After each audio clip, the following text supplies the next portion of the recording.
मेरा नाम अनीता सिंह है और आज जो घटना मैं आप लोगों को बताने जा रही हूँ ये ठीक मेरी शादी से 1 साल पहले घटी थी। चलिए घटना पर आती हूँ। दरअसल मेरी शादी के 1 साल पहले दूर गांव में हमारे किसी रिश्तेदार की डेथ हुई थी। उनकी डेथ होने की वजह से हम सभी लोग अपने गांव के लिए निकल पड़े थे। एक बात आप लोगों को और बता दूं कि हम लोग गांव के लिए बाय रोड निकले हुए थे, क्योंकि अर्जेंट में ना तो हमें प्लेन की टिकट्स मिल रही थी और ना ही ट्रेन की। इसी वजह से गाड़ी से ही हमें निकलना पड़ा। हम 3 गाड़ियों में गांव के लिए निकल पड़े। जानते थे कि रास्ता काफी लंबा है, लगभग 20 से 22 घंटे लग सकते हैं। इसीलिए हम सभी लोगों ने ये तय किया था कि जिसको भी नींद आएगी वो पीछे की सीट पर जाकर सो जाएगा। हम कुछ शाम के 7:30 बजे के आसपास घर से निकले थे। मैं पूरे दिन की थकी हुई थी। मैं शादी से पहले जॉब करती थी, इसीलिए मैंने कहा कि पीछे जाकर मैं सोऊंगी और मैं शुरू में ही जाकर सो गई। रात के लगभग 11:30-12 बजे के आसपास मेरी आंख खुली और जब मेरी आंख खुली तब मुझे बहुत भूख लग रही थी। फिर मैंने मन में ही सोचा कि दूसरों को भी पीछे सोने का मौका देना चाहिए। इसीलिए मैंने गाड़ी साइड में रुकवाई और फ्रंट सीट पर जाकर बैठ गई। रास्ता बिल्कुल सुनसान था। पता नहीं वो ड्राइवर हमें किस रास्ते से लेकर जा रहा था, लेकिन हाँ, हमारे पीछे और 2 गाड़ियां थी तो डरने की ज्यादा कोई बात नहीं थी।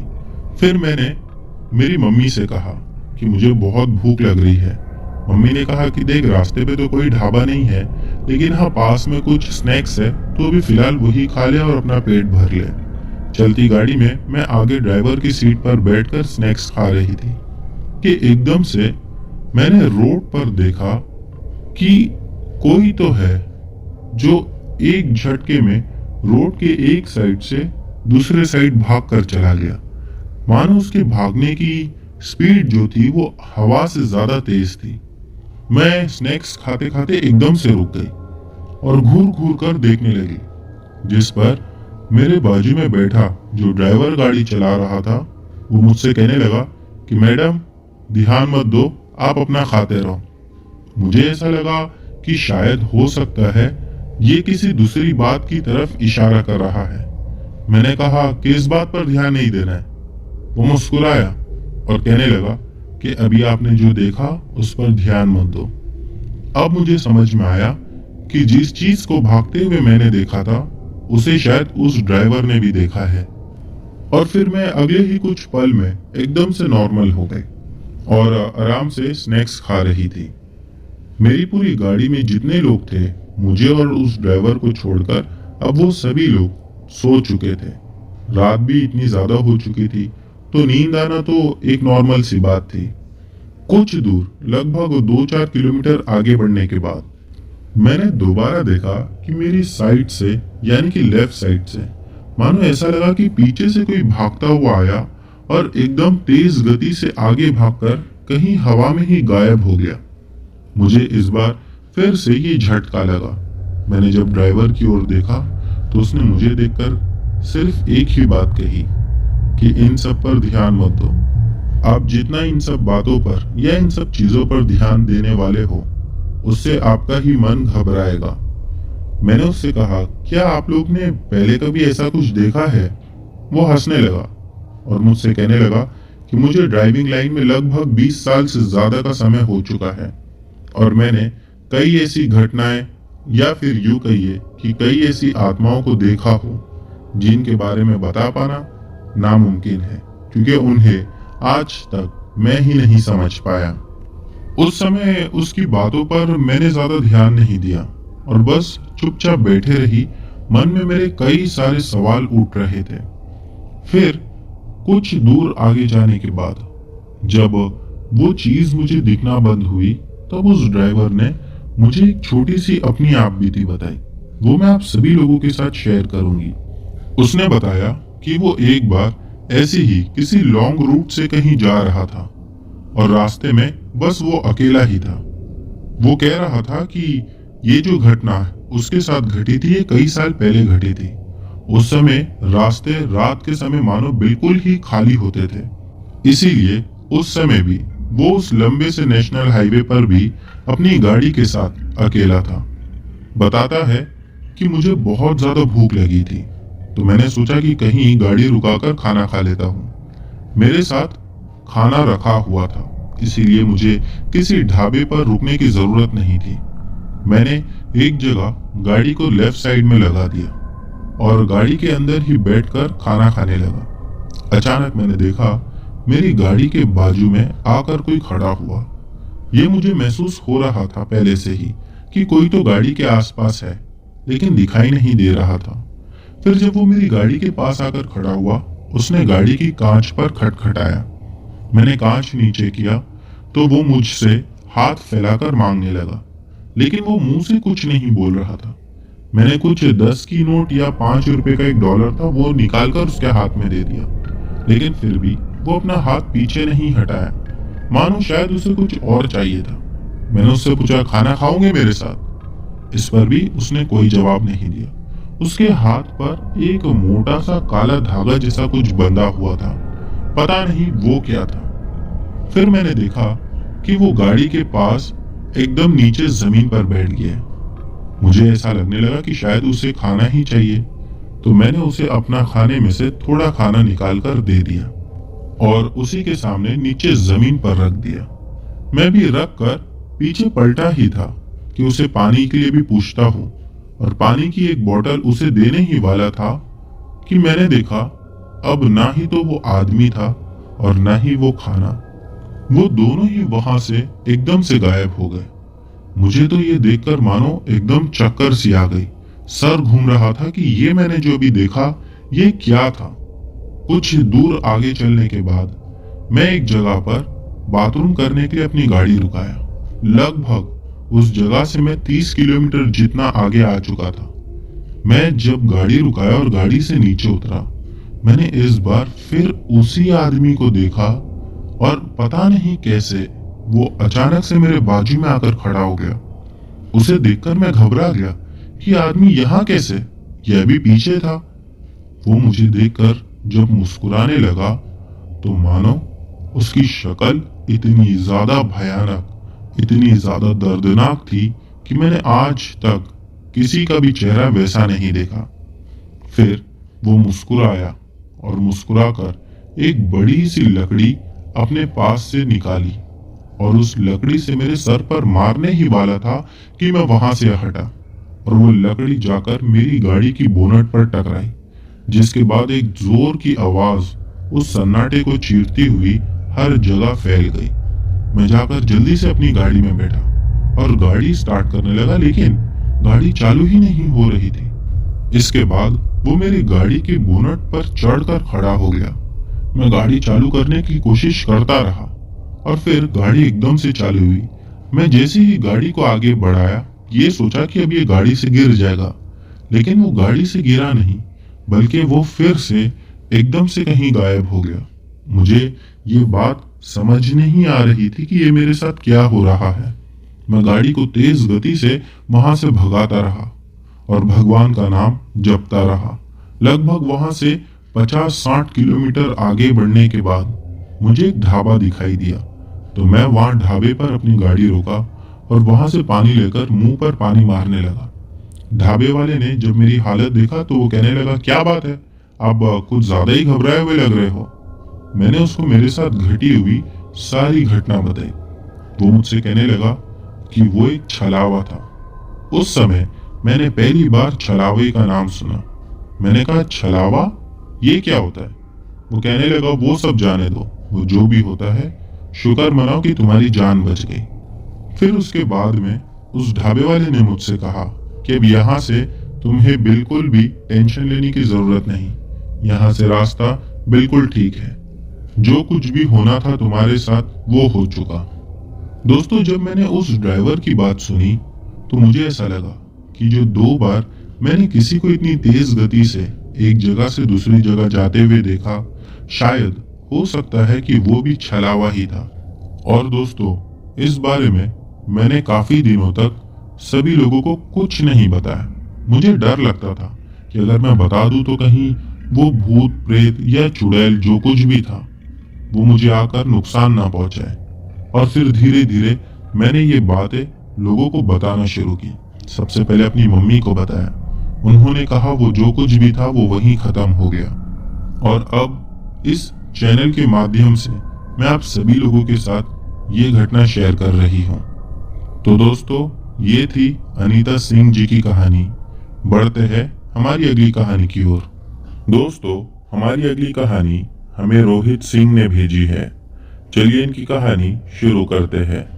मेरा नाम रोहित सिंह है। आज जो घटना मैं आप लोगों को बताने जा रहा हूँ, ये मैंने अपने दादाजी से सुना था। बात कई सालों पुरानी है। मेरे दादाजी ने गांव में ही एक नया घर खरीदा हुआ था। उस समय मेरे दादाजी, दादी जी, मेरे पापा और मेरी बुआ, ये 4 ही लोग रहा करते थे उनकी फैमिली में। मेरे दादाजी बताते हैं कि जिस समय उन्होंने वो घर लिया था, वो घर उन्हें बहुत कम दामों पर मिला था। और घर की एक अजीब बात ये थी कि उस फैमिली के मेंबर सब एक एक करके पता नहीं कैसे लेकिन मारे गए थे। जब दादाजी ने वो घर लिया तो शुरू के 2-4 दिन तो सब कुछ ठीक रहा। लगभग 1 हफ्ता तक मानो ऐसा लगा ही नहीं कि उस घर में किसी भूत प्रेत का वास है या फिर वो घर में कोई काली शक्तियां है। कुछ समय जाने के बाद एक दिन अचानक से मेरी बुआ जी की तबीयत खराब होने लगी। मेरी बुआ जी भी कम उम्र की थी। उनको ऐसा लगता था कि हर समय उनके साथ में कोई है, किसी को अपने पास वो महसूस करती थी। रात में ही नहीं बल्कि दिन में भी अब ऐसा लगने लगा जैसा कि उनके साथ साथ कोई चलता है या वो सोती है तो उनके साथ में कोई सोता है। अजीब बात ये थी कि मेरी बुआ जी अब हवा में देखकर बातें करने लगी थी। शुरू में दादाजी और दादी जी को ऐसा लगा कि बच्ची है इसके लिए ये ऐसा कर रही है, या फिर हो सकता है तबीयत खराब होने की वजह से ऐसी बहकी बहकी हरकतें कर रही है। लेकिन उन्हें क्या पता था कि आगे और क्या क्या होने वाला है। मेरे दादाजी इसके आगे बताते हैं कि ये सब तो चलता रहा। एक रात की बात है कि जब मेरी नींद में से आंख खुली तो मैंने देखा कि जो मेरी बेटी थी यानी कि मेरी बुआ जी, वो अपने बिस्तर पर नहीं थी। घर में इधर उधर देखा तो वो कहीं पर भी दिखाई नहीं दी। दादाजी परेशान हो गए कि मेरी बुआ जी कहाँ चले गई। फिर उन्हें लगा कि शायद हो सकता है वो टॉयलेट गई होगी। उस समय टॉयलेट घर के बाहर हुआ करती थी। दादाजी बताते हैं कि हमारे घर से 20 मीटर की दूरी पर ही हमारी टॉयलेट थी। दादाजी उठकर वहां पर गए। टॉयलेट में भी जाकर देखा तो वहां पर भी मेरी बुआ जी नहीं थी। दादाजी ने आकर दादी जी को उठाया।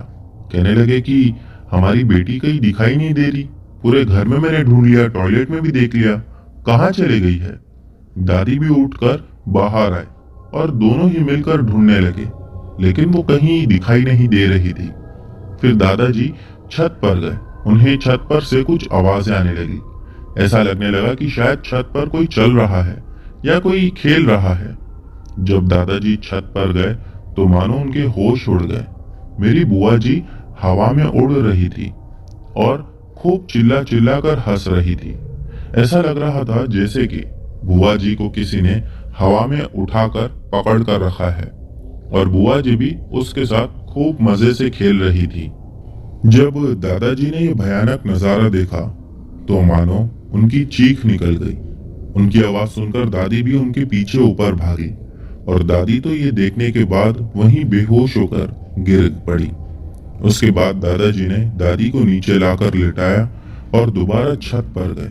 छत पर जाने के बाद उन्होंने जोर से बुआ जी का नाम लेकर उनको पुकारा, लेकिन बुआ जी को मानो दादाजी की आवाज सुनाई ही नहीं दे रही थी। हाँ, दादाजी की आवाज सुनने के बाद एक आवाज उसी सन्नाटे को चीरती हुई आई।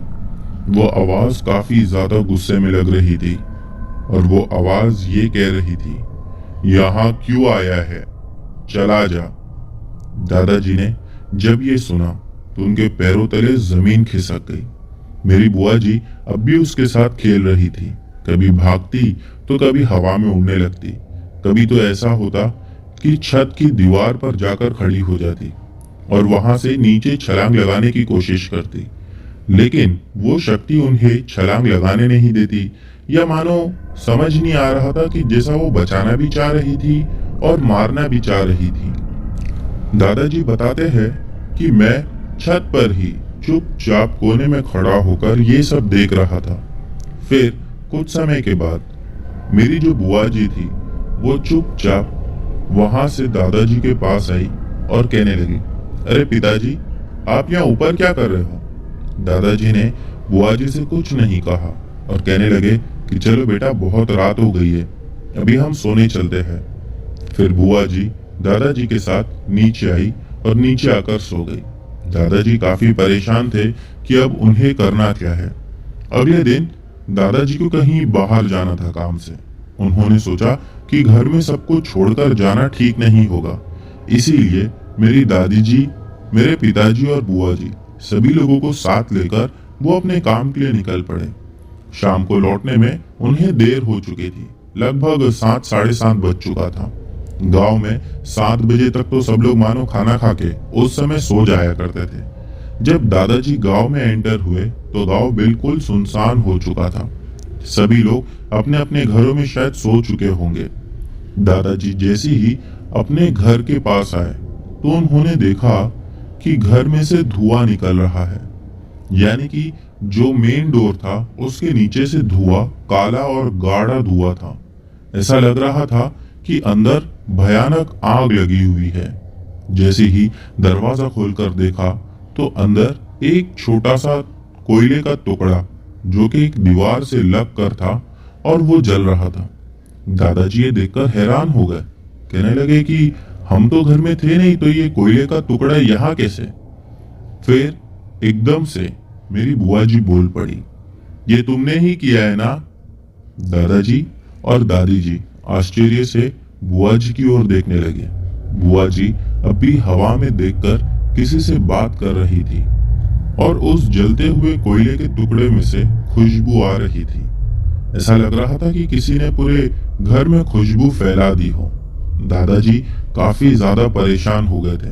अब रात में उसी घर में रुकना ये उन्हें ठीक नहीं लग रहा था, इसीलिए उन्होंने अपनी पूरी फैमिली को लिया और दादाजी के बाजू में जो घर था उसके घर में चले गए रात बिताने के लिए। अगली सुबह जब हुई तो दादाजी ने देखा कि बुआ जी की तबीयत बहुत ज्यादा खराब हो चुकी थी और मेरी बुआ जी बुखार में जल रही थी। दादाजी को समझ आ चुका था शायद कि अब क्या करना है। दादाजी ने तुरंत अपने एक दोस्त को सारी बात बताई। उनके दोस्त ने कहा कि ये मुझे लगता है कि कोई बुरा जीन होगा, चल हम एक बाबा के पास चलते हैं। दादाजी को लेकर वो एक बाबा के पास गया।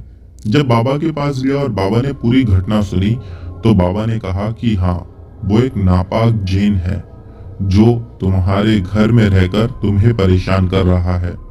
फिर दादा ने वहां पर जो पुराने लोग रहते थे और सब मारे गए थे उनके बारे में बताया, जिस पर बाबा ने कहा कि वो नापाक जिन ये बिल्कुल नहीं चाहता है कि तुम और तुम्हारी फैमिली उसी घर में खुशी से रहो, इसीलिए वो ये सब कर रहा है। उसने एक बात ये भी बताई कि पिछली रात में तुम वहां नहीं रुके, इसीलिए तुम्हारी बच्ची की तबीयत आज इतनी ज्यादा खराब हो गई है। इसके बाद उन्होंने एक बात ये भी कही कि अब उस घर में जाकर तुम्हारे लिए रहना बिल्कुल ठीक नहीं होगा। दादाजी बाबा से पूछने लगे कि अब मैं क्या करूं या फिर मैं कहाँ जाकर रहूं। उन्होंने कहा कि 2-3 दिन जब तक मैं ना कहूं तब तक उस घर में मत जाना। फिर वो बाबा कहने लगे कि आज रात में मैं तुम्हारे घर पर आऊंगा। बाबा कुछ 10 बजे के आसपास घर पर आए और तब तक तो पूरा गांव कब्रिस्तान की तरह बिल्कुल शांत था। सभी लोग अपने अपने घर में सो चुके थे। जब बाबा घर के अंदर घुसने ही वाले थे कि दरवाजा अपने आप जोर से खुला। ऐसा लगा कि अंदर से तेज हवा तूफान जैसी बाहर निकली हो और हवा में ही गुर्राते हुए आवाज दोबारा सुनाई दी। ये आवाज वही थी जो मेरे दादाजी ने मेरी बुआ जी के समय पर सुना था। वो आवाज बस यही कह रही थी, चला जा यहाँ से। जब दादाजी ने ये बात उस बाबा को बताई कि ये वही आवाज है, तो बाबा ने सिर्फ दादाजी को चुप रहने का इशारा किया। घर के अंदर गए तो अब भी एक कोयले का टुकड़ा कोने में जल रहा था और उसमें से धुआं निकल रहा था। बाबा ने उस जलते हुए कोयले के टुकड़े के ऊपर कुछ पानी डाला अपने पास से निकालकर, जिसके बाद मानो नजारा और ज्यादा भयानक हो गया। घर में जितनी भी चीजें थी वो सब हवा में उड़कर जमीन पर गिरकर टूटने लगी। किचन में भी जो खाना बनाने के लिए बर्तने थे वो सारे बर्तन जमीन पर जोर जोर से गिरने लगे और सारी ही चीजें एक जगह से दूसरी जगह उड़कर जा रही थी। कई बार तो वो चीजों की वजह से दादाजी को और वो बाबा को चोट भी आई। फिर भी वो लोग वहीं डटे रहे और वो बाबा बस अंदर रहकर बार बार एक ही बात कह रहे थे, जो कोई भी है मेरे सामने आ जाओ। फिर कुछ 10-15 मिनट के बाद सारी चीजें थम गई और मानो घर का माहौल एकदम शांत हो गया। फिर उन्होंने देखा कि उसी जलते हुए कोयले में से एक बड़े शरीर वाला आकार दिखाई दे रहा है और वो आकर कहने लगा, बोल क्या काम है तुझे। फिर बाबा कहने लगे, क्यों इन लोगों को परेशान कर रहा है? इन लोगों ने तेरा क्या बिगाड़ा है? अगर इन लोगों से कोई गलती हो गई है तो इन्हें माफ कर दे और तू यहाँ से चले जा। उस मासूम सी बच्ची के पीछे क्यों पड़ा है? जिस पर वो कहने लगा कि कई साल पहले जिसका ये घर था उसने मुझे जान से मारा था। बाबा कहने लगे, तो उसने मारा, तूने तो उसे मार कर बल्कि उसके घर वालों को मार कर अपना बदला ले लिया। अब तो चला जा। वो कहने लगा, नहीं। तभी दादाजी बाबा से कहने लगे कि ये मरा हुआ जिन है। तभी बाबा ने कहा, नहीं, जिन मरते नहीं, उनकी उम्र काफी लंबी होती है। दरअसल इस जिन को उसने जान से नहीं मारा होगा। रुको, अब पता लगाते हैं। फिर दोबारा उन्होंने कुछ पानी के छींटे उस कोयले पर डाले, जिसके बाद गुर्राते हुए और बहुत ज्यादा गुस्से में वो जिन कहने लगा कि मैं इसके घर के पास से जा रहा था। इसने लाठी से मारना मुझे शुरू कर दिया था, लेकिन मैं जैसे तैसे वहां से बचकर भाग निकला। दादा ने कहा, उसे कैसे पता कि तू जिन है? तू कौन से रूप में था? जिसके बाद वो कहने लगा कि मैंने एक सांप का रूप लिया था और वो मुझे लाठियों से मारने लगा। लाठी से मारने में कई बार मुझे बहुत गहरी गहरी चोट आई। जिस पर बाबा ने कहा, उसमें उनकी क्या गलती? वो तो तुझे एक जहरीला सांप समझकर मार रहे थे ताकि तू किसी और को नुकसान ना पहुंचा सके। फिर वो जिन को उन्होंने कहा कि देख, मैं जानता हूं तू यहां से जाएगा नहीं, और अगर नहीं जाएगा तो मैं तुझे हमेशा हमेशा के लिए कैद कर दूंगा। जिस पर वो जिन एकदम से डर के कहने लगा कि मैं जाने को तैयार हूं, लेकिन अब मैं उस बच्ची को भी लेके जाना चाहता हूं। जिस पर बाबा ने कहा, वो बच्ची तेरे साथ नहीं आएगी। हमारी और तुम्हारी दुनिया दोनों की बहुत अलग है। तुझे जाना है तो ऐसे ही चला जा, वरना तुझे अभी इसी समय हमेशा के लिए कैद कर दूंगा। बस इतना सुनना था कि वो जलता हुआ कोयले का टुकड़ा अपने आप जमीन पर घसड़ते हुए घर के बाहर निकल गया और पता नहीं कहां चला गया। उसके बाद दादाजी बताते हैं कि फिर कभी ऐसा कुछ नहीं उन्हें दिखाई दिया। और हाँ, वो घर में लगभग 8 साल उन लोगों ने और बिताए। फिर वो लोग शहर आ गए। उसके बाद जब मैं पैदा हुआ मेरे पिताजी को, तो उसके 2 साल के बाद पिताजी गांव गए और उस घर को तोड़कर अब एक अच्छा घर बना दिए। हम आज भी उस घर में जाकर रहते हैं और अब ऐसा कभी कुछ नहीं होता है। तो दोस्तों, ये थी रोहित सिंह की कहानी। बढ़ते हैं हमारी अगली कहानी की ओर। दोस्तों, हमारी अगली कहानी अनिल चौरसिया की है। चलिए इनकी कहानी शुरू करते हैं।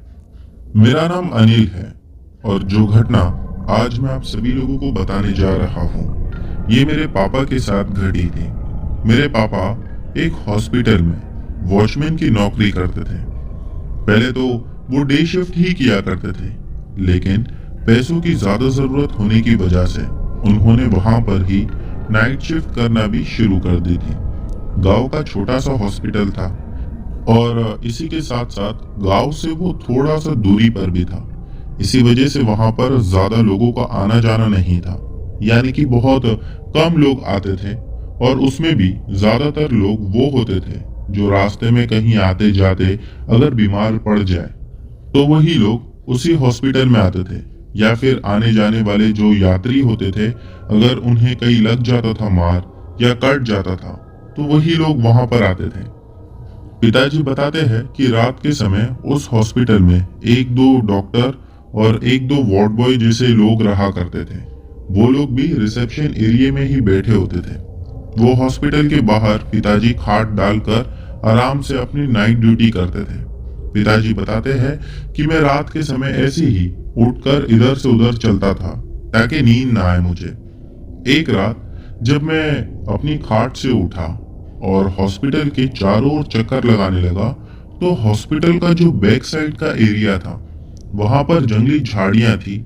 उसी झाड़ियों में मैंने कुछ देखा। मानो ऐसा महसूस हो रहा था जैसा कि वहां पर कोई है और बैठकर मुझे देख रहा है। लेकिन मैंने इस पे ज्यादा ध्यान नहीं देते हुए वापस दोबारा पीछे आ गया। और मेरे मन में अब यही बात घूम रही थी कि वहां कौन हो सकता था, कोई आदमी था या कोई जानवर, क्योंकि दो चमकती हुई आंखें उस अंधेरे में भी बिल्कुल साफ तौर पर दिखाई दे रही थी। पिताजी वहां से हटकर तो फिर से हॉस्पिटल के मेन गेट के पास आ गए थे, लेकिन मन पता नहीं क्यों बेचैन था।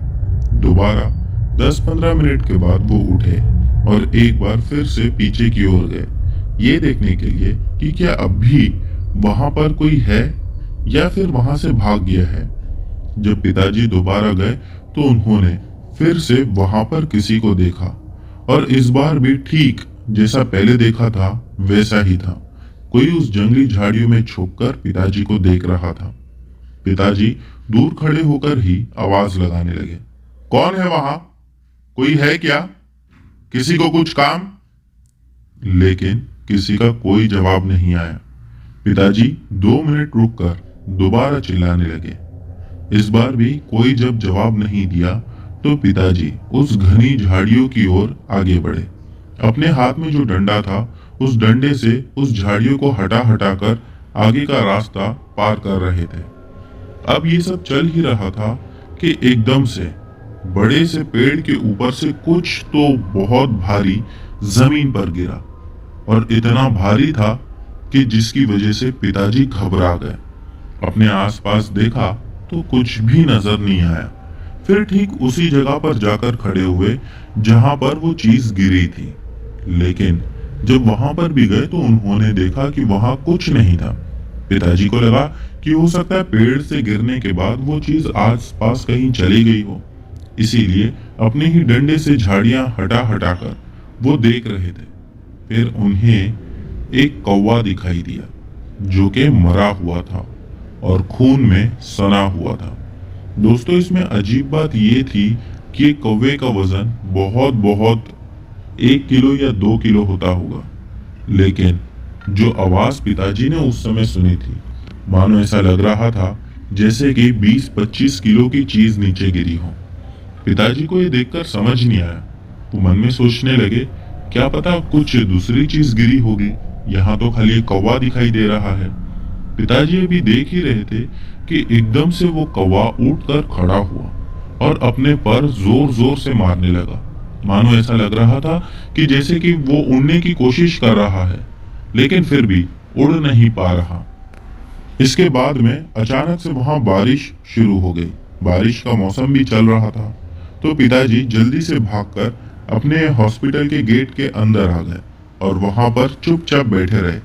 फिर उन्होंने देखा कि वो कौवा उड़ते हुए उसी हॉस्पिटल के गेट पर आकर बैठ गया और जोर जोर से उस बारिश में चिल्लाने लगा। उसके शरीर पर जो बारिश की बूंदें पड़ रही थी और फिर जो नीचे गिर रही थी, उसे देखकर समझ में आ रहा था कि खून अब भी बह रहा है, क्योंकि लाल रंग का पानी उसके शरीर से जा रहा था। पिताजी बताते हैं कि ये घटना से मैं इतना ज्यादा डर गया कि 3 दिन तक बीमार रहा। वैसा क्यों हुआ और वो क्या था, वो तो उन्हें आज तक नहीं समझ आया। तो दोस्तों, ये थी अनिल चौरसिया की छोटी सी कहानी। बढ़ते हैं हमारी अगली कहानी की ओर। दोस्तों, हमारी अगली कहानी हर्षिद ने भेजी है। चलिए इनकी कहानी शुरू करते हैं। मेरा नाम हर्षिद है और मैं महाराष्ट्र के पुणे जिला से हूँ। और ये कहानी जो मैं आपको बताने जा रहा हूँ, ये कहानी मेरे बुआ जी के साथ घटी थी। तो आज से तकरीबन 16 साल पहले, जब मेरे पापा और मेरी बुआ जी, मेरी दादी जी और मेरे दादाजी और बाकी भाई बहन के साथ एक गांव में रहा करते थे। मैं गांव का तो नाम नहीं बता सकता हूँ। उस समय उस गांव का बाजार ट्यूसडे यानी कि मंगलवार को होता था। एक बार ऐसे ही बाजार को जाते समय मेरी दादी और मेरी बुआ जी बाजार के लिए निकले। बाहर निकले ही थे कि बारिश शुरू हो गई। तो मेरी दादी को याद आया कि बाहर कपड़े रखे थे, वो भी सूखने के लिए। तो मेरी दादी भागते हुए गई। पर मैं आपको बता दूं कि उस समय मेरी दादी की उम्र लगभग 40 से 45 की रही होगी।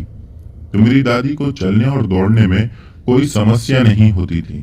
खैर, कहानी पे आते हैं। तो मेरी दादी ने कहा मेरी बुआ जी को, तुम बाजार को जाओ, मैं कपड़े सुखा के आती हूँ। बाजार जाने में अगर देर हो गई तो सारी सब्जियां खत्म हो जाएगी। मेरी बुआ ने कहा, नहीं, तुम भी मेरे साथ चलो। मेरी दादी ने कहा, तुम जाओ, मैं आती हूँ। मेरी बुआ ने फिर कहा, ठीक है। मेरी बुआ शाम के 6 बजे निकल गई। उनके घर से बाजार की दूरी 4 से 5 किलोमीटर की थी। अक्सर दादी और बुआ बस से जाया करते थे। तो उस समय बुआ जी बस में बैठ गई। 5 मिनट बाद दादी नहीं आई। तो बुआ को लगा कि दादी को कोई काम आ गया होगा। उस बस ड्राइवर ने भी बस स्टार्ट कर दी। 2 किलोमीटर जाने के बाद बस का टायर पंचर हो गया। पंचर ठीक करने में आधा घंटा निकल गया। फिर दोबारा से बस स्टार्ट हुई। उसके बाद बुआ बाजार में पहुंची, सारा सामान लिया और जब बुआ घर लौट रही थी तब उसी बस में आ रही थी। बस के कंडक्टर ने पूछा कि हो गई सारी बाजार की खरीदारी? तो मेरी बुआ जी ने कहा, हाँ, हो गई सब। मेरी दादी और बुआ जी अक्सर उसी बस से आया जाया करते थी, तो उनकी जान पहचान भी हो चुकी थी। वापस लौटते समय देर हो चुकी थी, यानी कि रात हो चुकी थी। तो बुआ जी ने कंडक्टर से कहा, यहाँ से एक शॉर्टकट है, वहां से जाएंगे तो जल्दी पहुंचेंगे। कंडक्टर भी गांव का ही था। उसने कहा, ठीक है।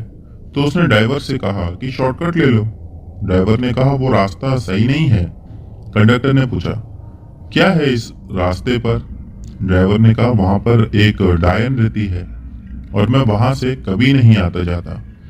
ये सुनकर कंडक्टर ने कहा, अरे यार, ये भूत वूत ये सब कुछ नहीं होते हैं। फिर बस को उसी शॉर्टकट वाले रास्ते से लेने लगे। जैसे ही शॉर्टकट वाले रास्ते पर बस अंदर गई, तब रात के कुछ 9:30 बजे के आसपास का टाइम हो रहा होगा। अंधेरा भी काफी ज्यादा था। ड्राइवर ने अचानक ब्रेक लगाया। तो कंडक्टर ने पूछा, क्या हुआ, ऐसा अचानक से ब्रेक क्यों लगाया?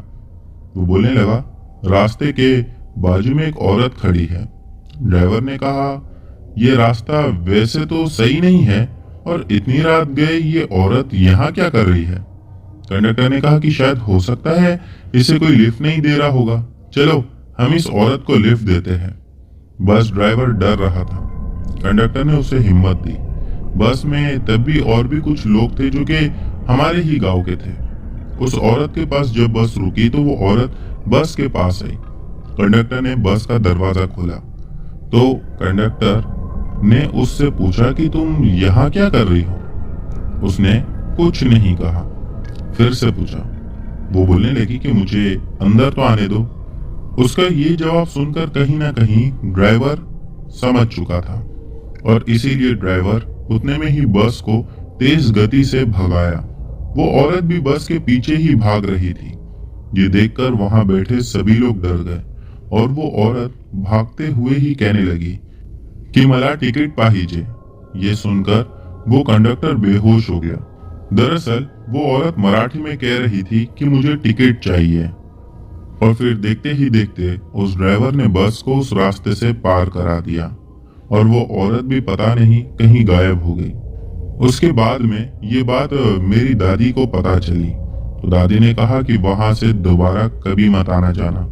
उसी जगह पर उस औरत की डेथ हुई थी, यानी कि उस औरत की मौत एक गाड़ी से टकराकर उसी जगह पर हुई थी। तो दोस्तों, ये थी मेरी बुआ के साथ घटी एक सच्ची घटना।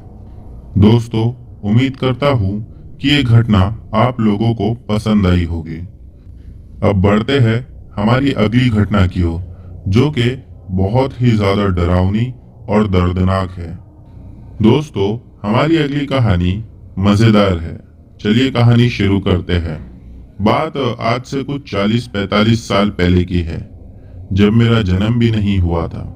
मेरी फैमिली का टेक्सटाइल का बिजनेस था, यानी कि मिल थी। सब भाई और कजिन मिल के धंधा संभालते थे। हमारे पास एक मीडियम साइज का टेम्पो ट्रक था, जो माल सामान लाने और डिलीवरी करने के लिए यूज किया जाता था। नॉर्मली ड्राइवर ही डिलीवरी करते थे, लेकिन एक रात को अर्जेंट डिलीवरी और बड़ा ऑर्डर मिला कपड़ों का। इसीलिए मेरे छोटे चाचा, जो कि मेरे पापा से 2 साल छोटे हैं, वो भी पहली बार उस ड्राइवर के साथ उसके बाजू में पैसेंजर सीट पर बैठकर डिलीवरी करने निकल पड़े। पीछे सामान भर के शटर डाल के लॉक कर दिया था और फिर वो दोनों ही वहां से निकल पड़े। गुजराती गाना लगाकर वो मजे से आगे बढ़ते जा रहे थे। एक बात आप लोगों को और बता दूं कि हम मुंबई में रहते थे और डिलीवरी थी गोवा में। रास्ते से जाना था और रात को करीब 10 बजे उन लोगों ने अपना सफर शुरू किया था। ठंडी का महीना चल रहा था, थोड़ा थोड़ा रास्ते में फॉग भी मिल रहा था। और आप में से लोग जानते ही होंगे कि ठंडियों के महीने में अक्सर ही रात में फॉग काफी ज्यादा मिलता है। 1-1.5 घंटे में वो दोनों सिटी एरिया से बाहर निकल गए थे। तब ज्यादा हाईवेज नहीं थे। इतने सालों पहले जो हाईवे थे वो भी बराबर से बने हुए नहीं थे, या यूं कहिए कि हाईवे और कच्ची सड़कों में फर्क पता ही नहीं चलता था। अब आया Mumbai city and Goa city के बीच का जंगल, यानी कि गांव का कच्चा पक्का ऐसा कुछ रास्ता था। यहाँ कभी कभी पतली सड़कें भी होती थी तो कभी कच्ची सड़कें मिलती थी। स्ट्रीट लाइट्स कभी होती तो कभी नहीं। कभी कभी रास्ता खराब और जंगलों के बीच में से गुजरता हुआ होता था। माहौल तो एकदम ही मानो किसी भूतिया पिक्चर से कम का नहीं था। फिर यही कुछ 2:30 या 3 बजे होंगे, तभी जंगल का रास्ता दोबारा शुरू हुआ। उन्होंने सोचा, अरे ये तो बहुत बेकार रास्ता है, कितना पथरीला और आजू बाजू जंगल, चारों ओर घना अंधेरा और सड़क भी बहुत पतली सी थी। अगर इस तरह एक ट्रक पास हो रही है तो दूसरी ट्रक मानो वहां से जा ही नहीं सकती। ये लोग सोचने लगे कि पता नहीं ये सड़क कब खत्म होगी और हमें अच्छी सड़क मिलेगी। तभी कच्चे और पथरीले रास्ते की वजह से ट्रक स्लो चल रहा था। वो ड्राइवर यही कुछ 20-30 की स्पीड में होगा। उबड़ खाबड़ रास्ता था और उस अंधेरे में उस ट्रक की हेडलाइट भी मानो ठीक तरीके से काम नहीं कर रही थी, यानी कि उस हेडलाइट की रोशनी में रास्ता साफ नहीं दिख रहा था। जैसा कि आप सब जानते होंगे, जब ट्रक पथरीले रास्ते पर चलती है और हिलती है तो आगे का रास्ता भी कुछ वैसा ही दिखता है, जैसा मानो ब्लर जैसा दिखता है। और फॉग भी वहां पर उस रास्ते पर काफी ज्यादा था। एक बात ये भी बता दूं कि वो फॉग हेडलाइट को और भी ज्यादा कमजोर कर रहा था आगे का रास्ता देखने में। तभी मेरे चाचा ने यही कुछ 40-50 मीटर दूर देखा कि सड़क के बीचों बीच आगे की ओर एक सफेद कपड़े में कोई चल रहा है। अब ये व्यक्ति कुछ अजीब सा लग रहा था। ट्रक जिस दिशा में जा रही थी उसी दिशा में वो भी जा रहा था आगे आगे, यानी कि मेरे चाचा जो ड्राइविंग सीट के बाजू वाली सीट पर बैठे हुए थे, उन्हें वहां से बैठे हुए उस व्यक्ति की पीठ नजर आ रही थी। मेरे चाचा ने सोचा कि यार इतनी रात को, यानी कि रात के 3 बजे कौन है ये जो इस घने जंगल में अकेला चल रहा है। फिर ट्रक थोड़ा और आगे बढ़ी तो उन्हें काले लंबे बाल भी दिखाई दिए, जो सफेद ड्रेस के आगे, यानी कि सफेद ड्रेस के ऊपर क्लियरली दिखाई दे रहे थे। तो वो समझ गए कि ये कोई औरत है। फिर तब उन्हें ख्याल आया कि गांव का सुनसान रास्ता है, शायद ससुराल वालों ने इसे निकाल दिया हो। गांव में वैसे ही उस जमाने में कुछ ऐसा ही होता था, या फिर ये कोई पागल हो, या फिर ये भी हो सकता है कि इसको कोई मदद की जरूरत हो। काफी सारे ख्याल मन में आने लगे। उन्होंने ड्राइवर को बोला, काका जरा हॉर्न मारो। ताकि औरत थोड़ी सावधान हो जाए। काका ने बहुत हॉर्न मारा। औरत वैसे ही बिना मुड़े या हटे वहीं चली जा रही थी और आगे बढ़ती ही जा रही थी।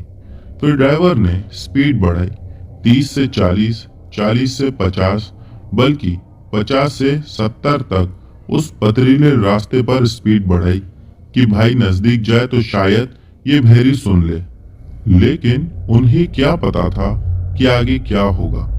उन्होंने देखा कि 60-70 किलोमीटर की स्पीड पर भी वो औरत अब भी उतनी ही दूर दिखाई दे रही थी। यानी कि वो औरत नजदीक दिख ही नहीं रही थी। जितनी तेज गति से स्पीड को बढ़ा रहे थे वो उसी ट्रक से आगे 40-50 मीटर की दूरी पर ही दिखती। ये देख के चाचा इतना डर गए कि मानो उनका शरीर कांपने लगा और सर दर्द से फटने लगा। सुनी सुनाई बातें तो खैर ठीक थी, लेकिन ऐसा उन्होंने अपनी आंखों से पहली बार देखा था। वो जोर जोर से हनुमान चालीसा का जाप करने लगे। हम ब्राह्मण लोग हैं, इसीलिए हनुमान चालीसा भी बाय हार्ट याद थी। अब चाचा वापिस हक्के बक्के रह गए। उन्होंने ड्राइवर से पूछा कि ये क्या था यार। ड्राइवर ने कहा, मालिक मैं तो आए दिन ऐसा सब देखता रहता हूँ और काफी किस्से भी सुने हैं मैंने और दूसरे ट्रक वालों ने, लेकिन मैं पहले से ही बता के डराना नहीं चाहता था आपको। ये एक आत्मा थी जिसका कुछ इलाका होता है, एक निश्चित समय और जगह पे ही वो दिखाई देती है, या फिर उस जगह पर जहां इनको मारा गया हो या इनके साथ कुछ गलत हुआ हो, फिर वो नहीं दिखते हैं। हाँ, एक बात हमेशा याद रखना, कभी ना तो ट्रक रोकना, ना ही इनकी मदद करने के लिए नीचे उतरना, वरना जान चली जाएगी।